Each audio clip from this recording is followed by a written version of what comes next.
Hello student, chemistry Hunter में आपका स्वागत है। केमिस्ट्री हंटर में आज हम पढ़ेंगे हाइजेनबर्ग अनसर्टेनिटी प्रिंसिपल्स, जिसको हिंदी में बोलते हैं भाई हाइजेनबर्ग का अनिश्चितता का सिद्धांत। ठीक है, देखिए जो हाइजेनबर्ग की अनिश्चितता का सिद्धांत है वो डुअल नेचर ऑफ लाइट पर प्रेजेंट है, या डुअल नेचर ऑफ इलेक्ट्रॉन पर प्रेजेंट है, या डुअल नेचर ऑफ सब्सटेंस पर प्रेजेंट है। ठीक है भाई, देखिए सब्सटेंस और लाइट की डुअल नेचर के कारण इलेक्ट्रॉन्स, प्रोटॉन्स तथा न्यूट्रॉन्स की वेलोसिटी एंड पोजिशंस, ठीक है, यानी कि संवेग और उसकी पोजीशन का एक साथ ठीक ठीक निर्धारण नहीं किया जा सकता, यानी कि दोनों चीज का एक साथ से निर्धारण करना संभव नहीं होता।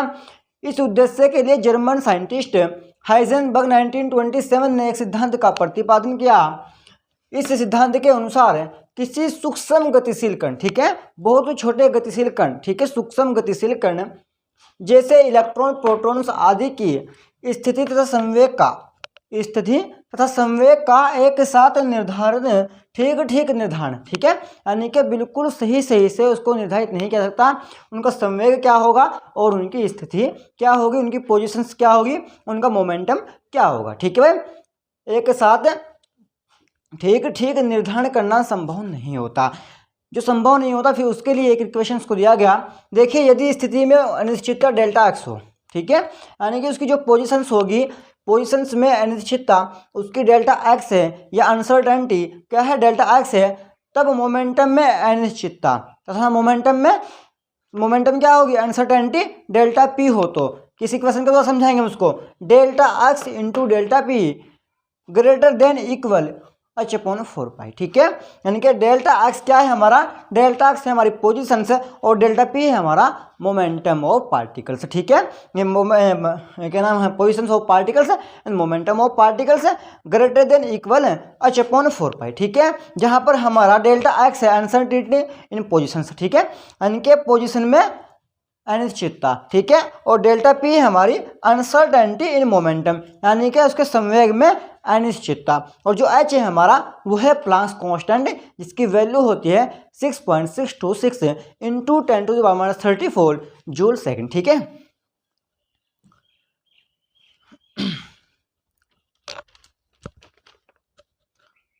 स्क्रीनशॉट लीजिएगा इसका।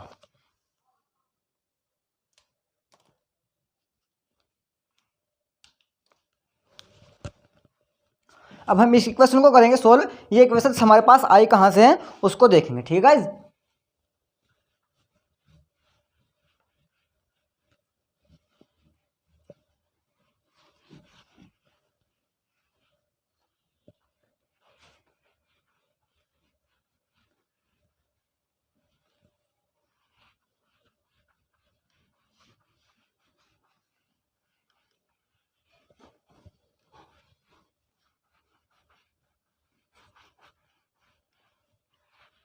देखिए guys, we know that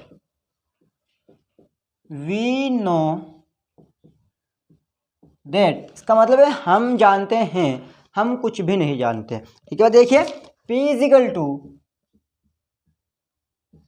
M V, ठीक है, P is equal to M V, यानी कि मोमेंटम इजिकल टू मास ओ into velocity, mass into velocity. ठीक है, क्या है हमारा डेल्टा पी, ये हो जाएगा हमारा delta P into M into delta P, delta P is equal to M into delta V, यानी कि change in momentum is equal to mass into change in velocity. ठीक है भाई, ये आ गई हमारी।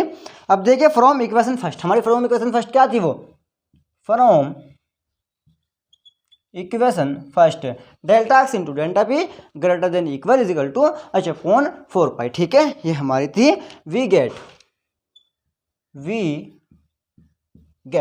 ठीक है, delta X into delta M, ठीक है, sorry delta X into M into delta V और equal to h upon 4 pi, equal to h upon 4 pi. ठीक है भाई, ये आ गई हमारे पास। और हम इसको कैसे लिख सकते हैं दूसरे शब्दों में, देखिए इसको ऐसे लिखेंगे हम, delta X into delta V greater than equal h upon 4πm। ठीक है, ये हो गई हमारी अनसर्टेनिटी प्रिंसिपल ऑफ हाइजेनबर्ग का अनसर्टेनिटी प्रिंसिपल की इक्वेशंस। और जहाँ m है हमारा मास ऑफ पार्टिकल। ठीक है, m है यहाँ पर हमारा m is equal to mass of particle. ठीक है, यानी कि कण का द्रव्यमान। ठीक है भाई, अब हम पढ़ेंगे result of Heisenberg uncertainty principles, यानी कि हाइजेनबर्ग के अनिश्चितता के निष्कर्ष। क्या निष्कर्ष हमारे पास निकल कर आए हैं इस इक्वेशन से, आप स्क्रीनशॉट लीजिए इसका गाइज।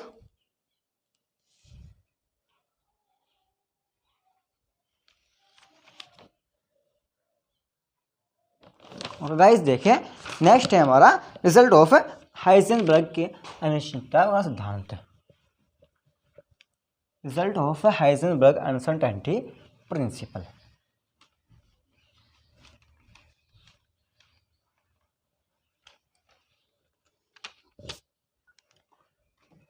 हेडिंग है हमारी भाई result of Heisenberg uncertainty principal.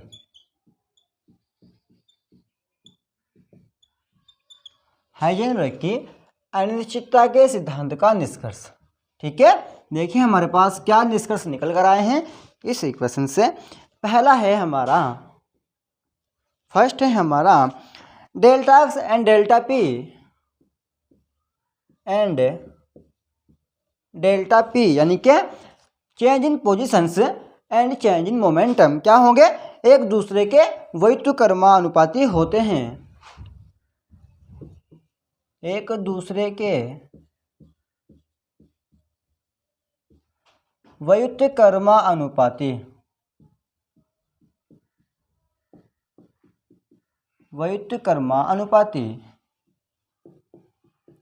होते हैं, यानी कि ये एक दूसरे के इन्वर्सली प्रोपोर्शनल होते हैं। ठीक है, एक दूसरे के इन्वर्सली प्रोपोर्शनल होंगे तभी तो भाई delta X is equal to 1/डेल्टा पी, तभी तो इसकी गुना में जाएगा ना ये। ठीक है, तभी तो इसका हर एक मानेंगे इसकी गुना में जाएगा भाई।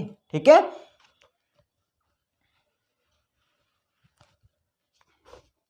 जिससे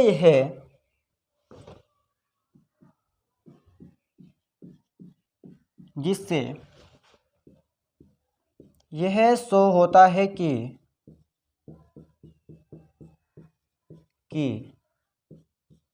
जिससे यह शो होता है कि यदि पोजीशन में अनिश्चितता हो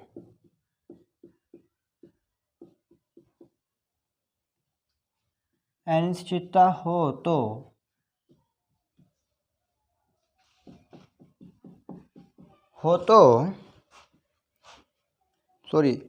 यदि पोजीशन में अनिश्चितता कम होती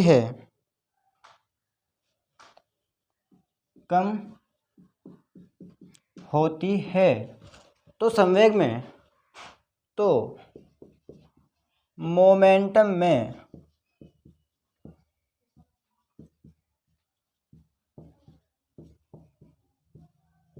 अनिश्चितता अधिक होगी।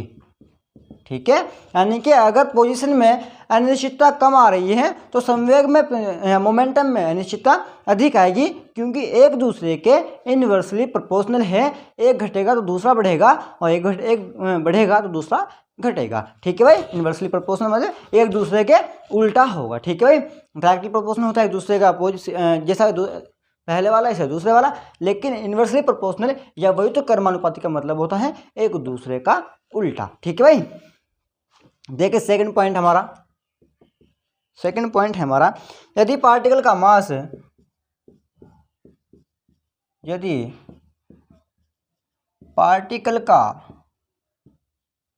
मास बहुत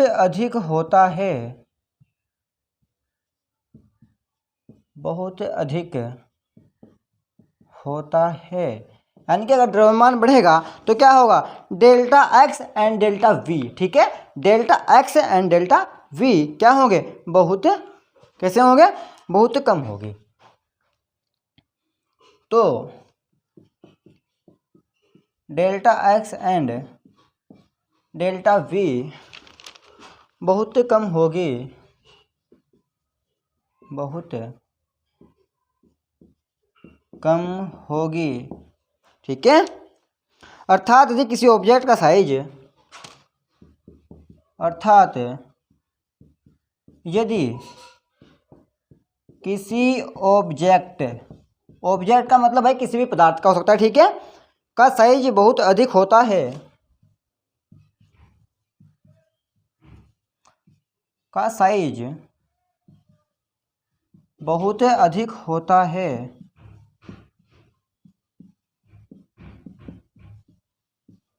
बहुत अधिक होता है, तो इनकी पोजीशन तथा,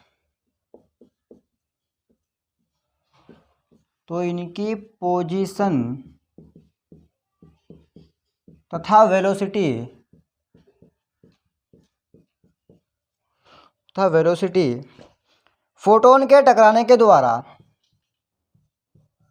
फोटोन के टकराने के द्वारा चेंज नहीं होगी, चेंज नहीं होगी, ठीक है। अगर पार्टिकल का साइज काफ़ी बड़ा है तो उसकी जो वेलोसिटी होगी उसमें कोई चेंज नहीं आएगा फोटोन के टकराने से, ठीक है भाई, फोटोन के टकराने से कोई चेंज नहीं आएगा अगर उसका ऑब्जेक्ट का साइज पहले ही काफ़ी बड़ा है, ठीक है, उसकी पोजीशन और वेलोसिटी में कोई चेंजिंग नहीं आएगी, ठीक है भाई।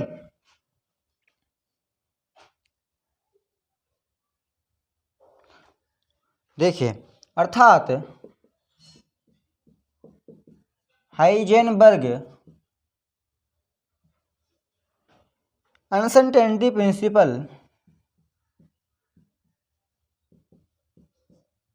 अनसर्टेनिटी प्रिंसिपल केवल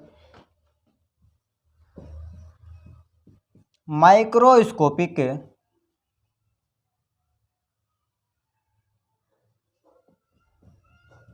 माइक्रोस्कोपिक ऑब्जेक्ट के, माइक्रोस्कोपिक ऑब्जेक्ट में होंगे जो बहुत छोटे होंगे, ठीक है, बहुत छोटे स्कोप में जो माइक्रोस्कोप में दिखेंगे वो बहुत छोटे पार्टिकल्स होते हैं, ठीक है, की गति के लिए, की गति के लिए लागू होता है,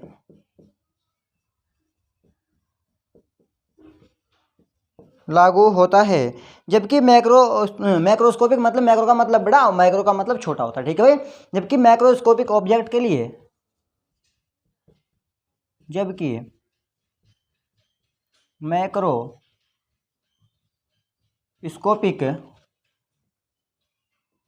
ऑब्जेक्ट के लिए लागू नहीं होता, ठीक है, लागू नहीं होता है, ठीक है भाई।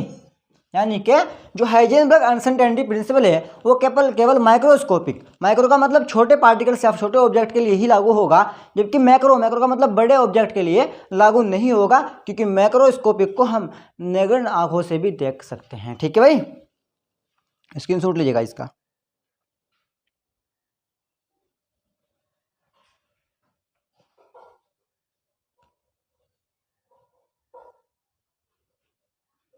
देखिएगा नेक्स्ट हमारी थर्ड पोजीशन, थर्ड पॉइंट जो हमारा है वो देखिए आप,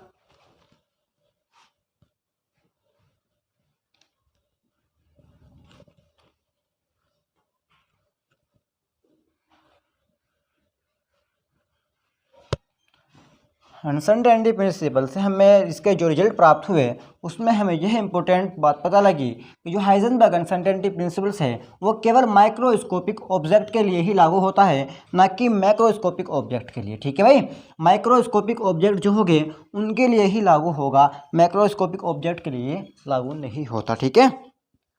पॉइंट थर्ड, थर्ड पॉइंट देखिए, यह सिद्धांत किसी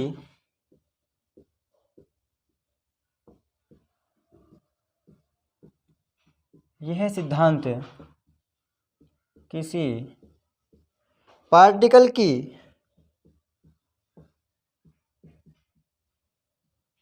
पोजीशन,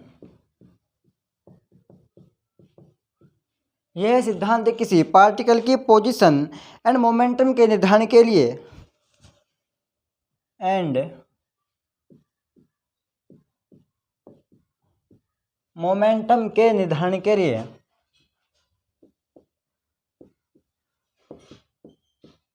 निर्धारण के लिए तभी लागू होता है,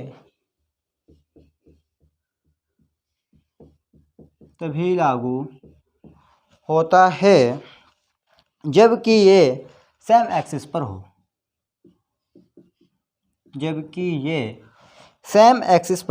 निर्धारित किए जाए।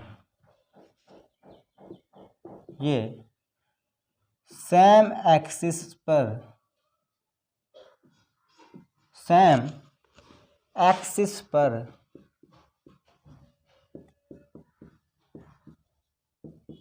निर्धारित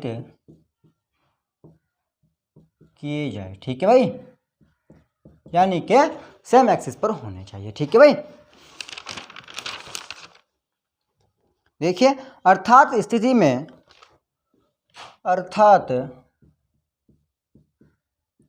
स्थिति या पोजीशन में अनिश्चितता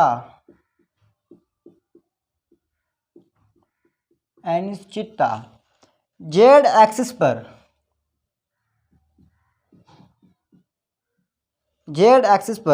आती है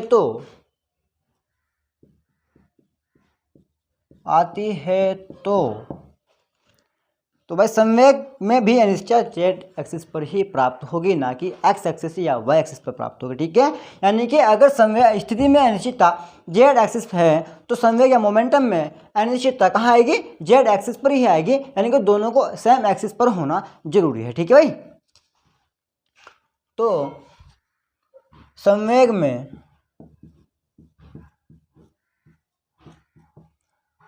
में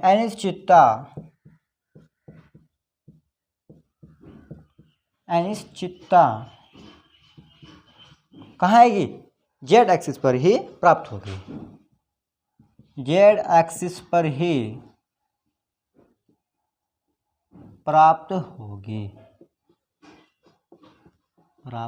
ये थी हमारी result of Heisenberg uncertainty principle से, जो कि हमें अनसर्टेनिटी प्रिंसिपल से प्राप्त हुए। पहला हमें इंपॉर्टेंट प्राप्त हुआ, माइक्रोस्कोपिक के लिए यूज होगा, मैक्रो के यूज नहीं होगा। थर्ड हमें पॉइंट इंपॉर्टेंट प्राप्त हुआ, जो कि पोजीशंस होगी और मोमेंटम का निर्धारण वो एक ही एक्सिस पर होगा, अलग अलग एक्सिस पर नहीं होगा। ठीक है, अगर जेड एक्सिस पर संवेग में परिवर्तन है तो स्थिति में परिवर्तन जेड एक्सिस पर ही होगा। ठीक है, अगर एक्स एक्सिस पर प्राप्त हो रहा है तो दोनों का एक्स एक्सिस पर ही प्राप्त होगा, वाई एक्सिस पर हो रहा है तो दोनों का वाई एक्सिस पर ही प्राप्त होगा। ठीक है भाई, डिफरेंट नहीं जाएगा। अब नेक्स्ट है हमारा explanation of Heisenberg uncertainty principle से, यानी कि हाइजेनबर्ग अनसर्टेनिटी प्रिंसिपल को किस प्रकार से हम एक्सप्लेन करेंगे। ठीक है, वो है हमारा explanation of Heisenberg uncertainty principle से। Explanation of Heisenberg uncertainty principal.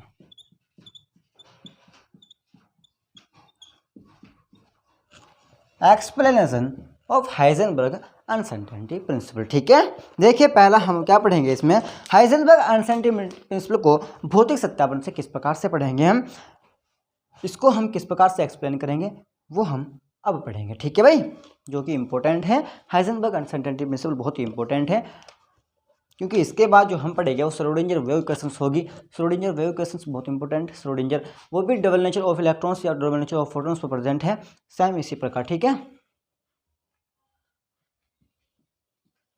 देखिए भाई Heisenberg uncertainty principal, Heisenberg uncertainty principal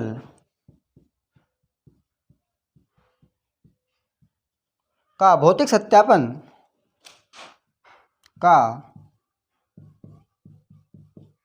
भौतिक सत्यापन इस बात पर आधारित है कि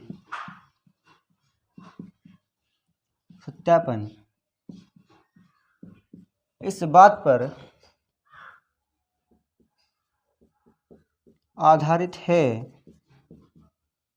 कि सभी परीक्षण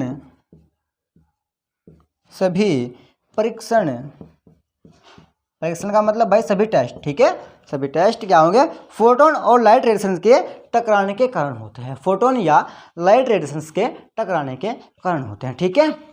सभी परीक्षण फोटोन या लाइट रेडिएशंस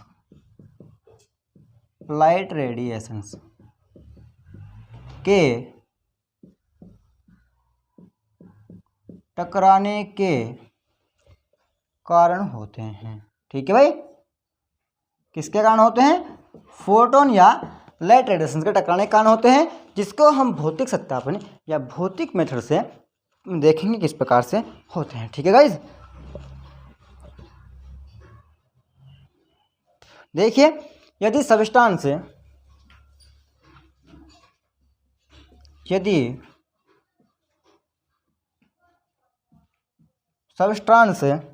का साइज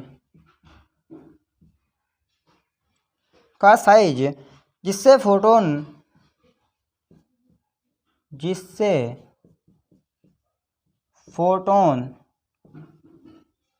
टकराता है। देखिए भाई, दो साइज होंगे सब्सटेंस के, एक छोटा एक बड़ा, ठीक है। बड़ा टकराएगा तो सब्सटेंस के साइज पे कोई डिफरेंट नहीं पड़ेगा, उससे क्या होगा, फोटोन या लाइट रेडिएशंस क्या होगी, डिस्ट्रॉय हो जाएगी, यानी कि अपने मार्ग से भटक जाएगी, ठीक है। उचित रूप से बहुत अधिक होता है, उचित रूप से बहुत अधिक होता है,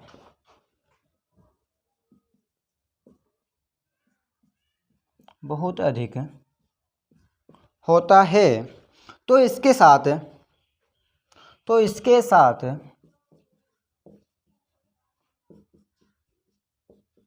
फोटोन के टकराने से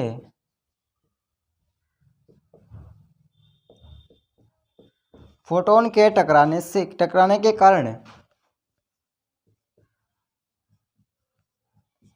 के कारण इसकी पोजीशन और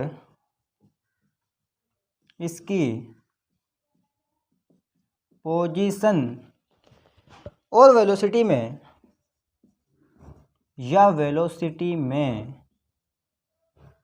कोई चेंज नहीं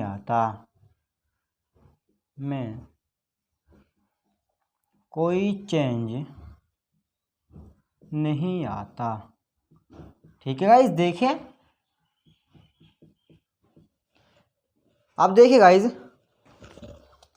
मेरे पास यहाँ पर एक क्या है, मैक्रोस्कोपिक पार्टिकल्स हैं, यानी कि बड़ा पार्टिकल्स हैं। अभी इससे आने वाली लाइट रेडिएशंस, ये एक लाइट रेडिएशंस है, ये इससे टकराएगी तो इसकी पोजीशंस और वेलोसिटी में कोई डिफरेंस नहीं आएगा।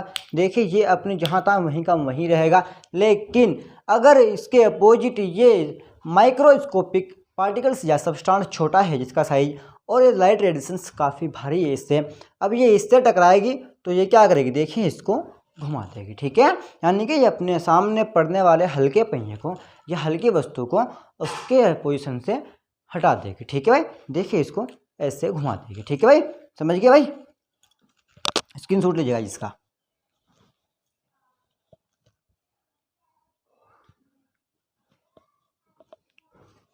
आगे देखिए गाइस, नेक्स्ट पॉइंट हमारा जो है, नेक्स्ट पॉइंट देखिए गाइस,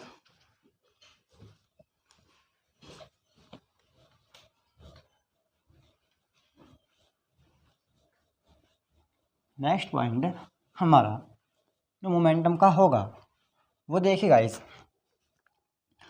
अतः सब्सटेंस की वेलोसिटी तथा पोजीशन का, अतः सब्सटेंस की वेलोसिटी या पोजीशन का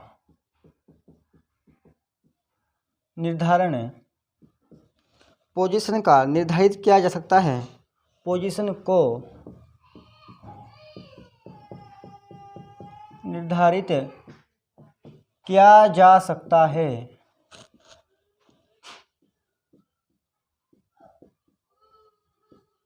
किया जा सकता है, परंतु यह सिद्धांत यह सिद्धांत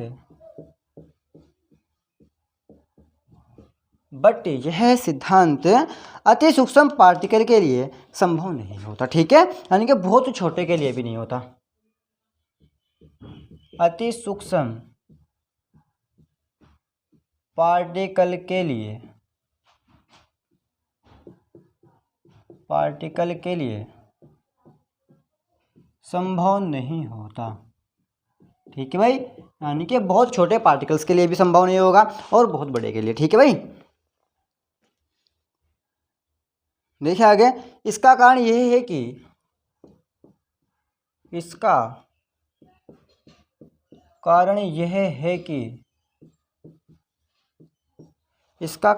है कि इनके साथ फोटोन के टकराने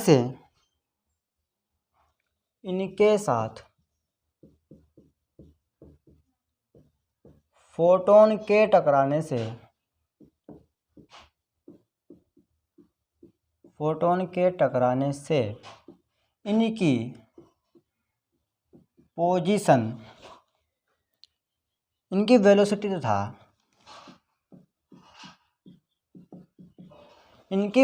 तथा पथ, ठीक है, पाथ, जिसको पथ बोलते हैं हिंदी में। ठीक है भाई, तो पाथ में परिवर्तन हो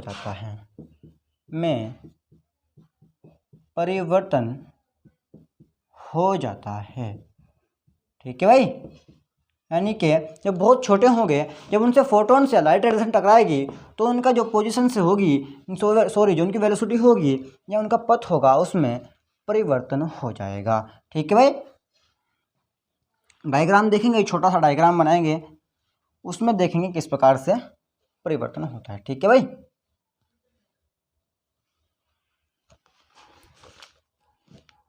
देखिए गाइस, ये हमारा यहाँ पर कोई पार्टिकल्स है,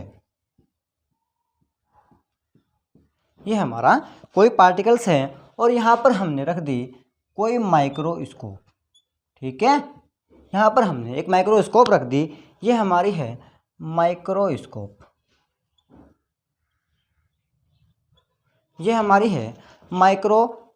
ठीक है भाई। और चार्ज रेडिएशन से या चेंज पथ कहाँ से आएगा, देखिए,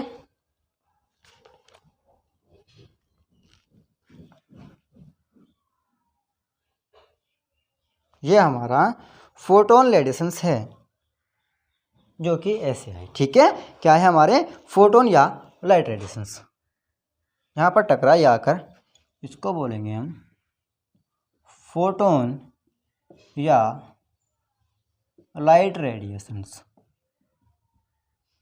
ठीक है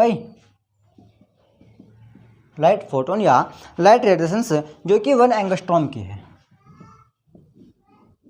ये है 1 एंगस्ट्रॉम की। ठीक है, इसका ओरिजिनल पथ क्या था, ओरिजिनल पथ था इस प्रकार का। ठीक है, ये इसका ओरिजिनल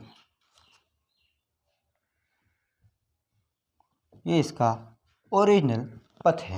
ठीक है भाई, original path of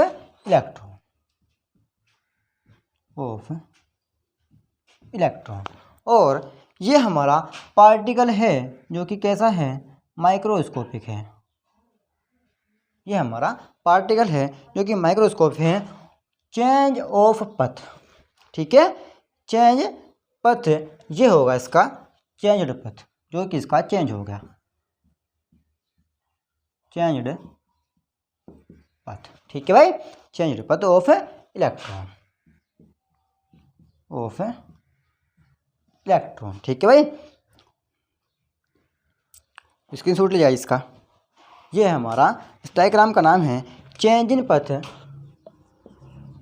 change in path and velocity. भाई दो चीज़ चेंज हो रही है, पाथ चेंज हो रहा है, पार्टिकल्स में इलेक्ट्रॉन्स के टकराने से इलेक्ट्रॉन का पाथ चेंज हो रहा है और उसकी वेलोसिटी चेंज हो रही है, ठीक है। Of moving electron, of moving electron, of moving electron, ठीक है गाइस। स्क्रीनशॉट लीजिए इसका।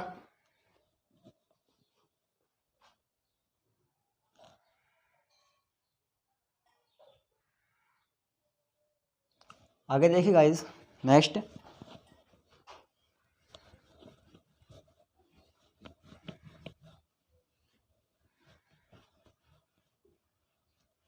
अब इस डायग्राम को ही पढ़ेंगे हम। इस डायग्राम में हुआ क्या है वो सब हम थ्योरेटिकल में पढ़ेंगे।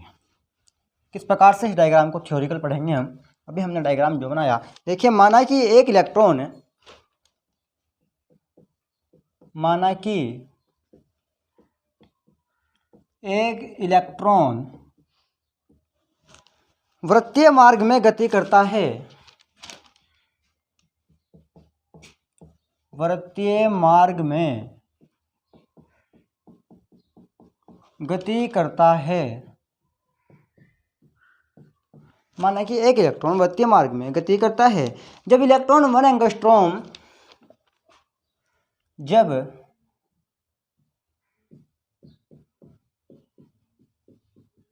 इलेक्ट्रॉन 1 एंगस्ट्रॉम वेवलेंथ की,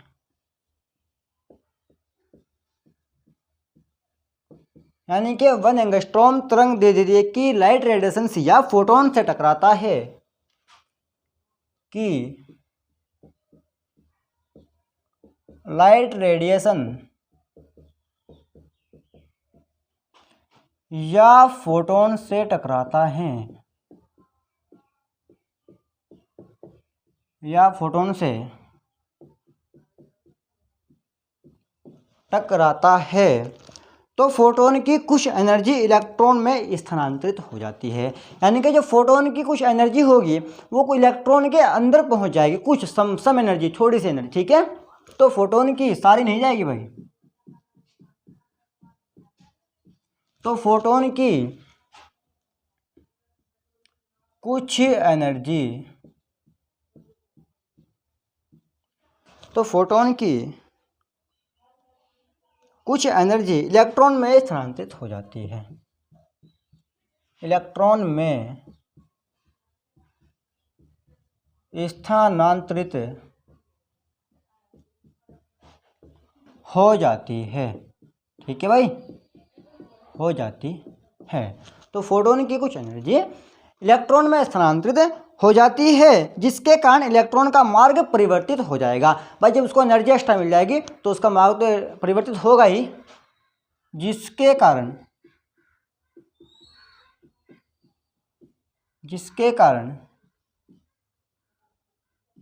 इलेक्ट्रॉन्स का मार्ग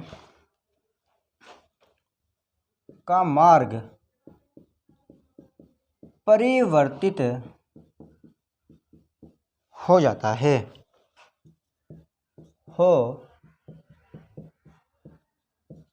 है, ठीक है भाई। इलेक्ट्रॉन का मार्ग परिवर्तित हो जाता है यदि अब इलेक्ट्रॉन वृत्तीय मार्ग में गति नहीं करता, जबकि यह परिवर्तित अर्थात न्यू मार्ग में गति करता है। यदि अब इलेक्ट्रॉन वृत्तीय मार्ग में गति नहीं करता, अर्थात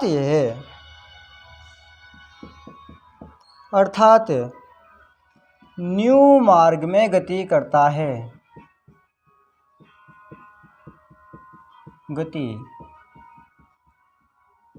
अर्थात न्यू मार्ग में गति करता है। इलेक्ट्रॉन के मार्ग में परिवर्तन होने के कारण,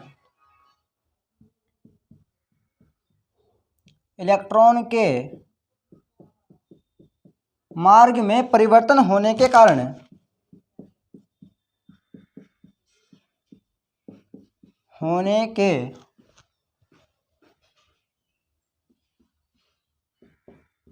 इलेक्ट्रॉन के मार्ग में परिवर्तन होने के कारण इसकी वेलोसिटी में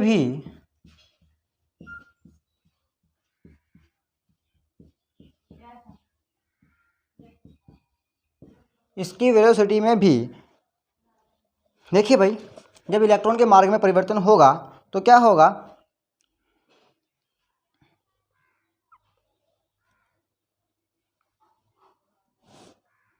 सॉरी भाई, देखिए जब इलेक्ट्रॉन के मार्ग में परिवर्तन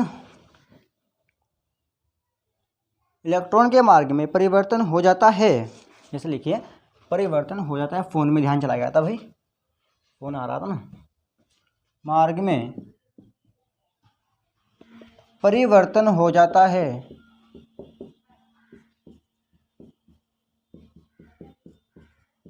इलेक्ट्रॉन के मार्ग में परिवर्तन हो जाता है यदि इलेक्ट्रॉन की एक्स्ट्रा वेलोसिटी का निर्धारण, यदि इलेक्ट्रॉन की एक्स्ट्रा वेलोसिटी का निर्धारण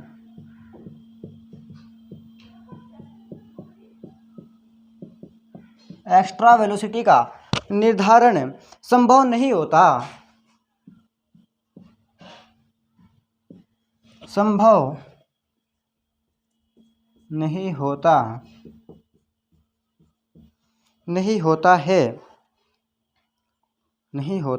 यद्यपि इलेक्ट्रॉन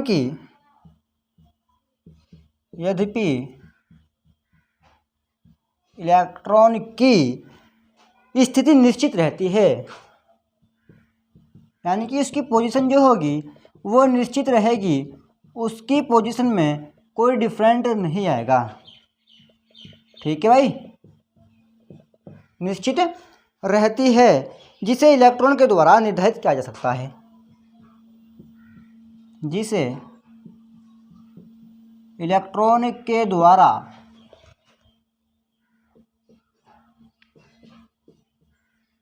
निर्धारित किया जा सकता है। ठीक है, निर्धारित किया जा सकता है। ये हमारा था हाइजेनबर्ग अनसर्टेनिटी प्रिंसिपल से, यह हाइजेनबर्ग की अनिश्चितता का सिद्धांत जो कि हमारा यहाँ पर हो चुका है फाइनल। अब नेक्स्ट वीडियो में हम आपके लिए लेकर आएंगे श्रोडिंगर इक्वेशंस या श्रोडिंगर वेव इक्वेशंस। तब तक के लिए आप चैनल को सब्सक्राइब कीजिए, प्लीज़ शेयर कीजिए और लाइक कीजिए। मिलते हैं नेक्स्ट वीडियो में न्यू टॉपिक के साथ, श्रोडिंगर वेव इक्वेशन के साथ। तब तक के लिए आप चैनल को सब्सक्राइब कीजिए और बेल आइकन को प्रेस कीजिए।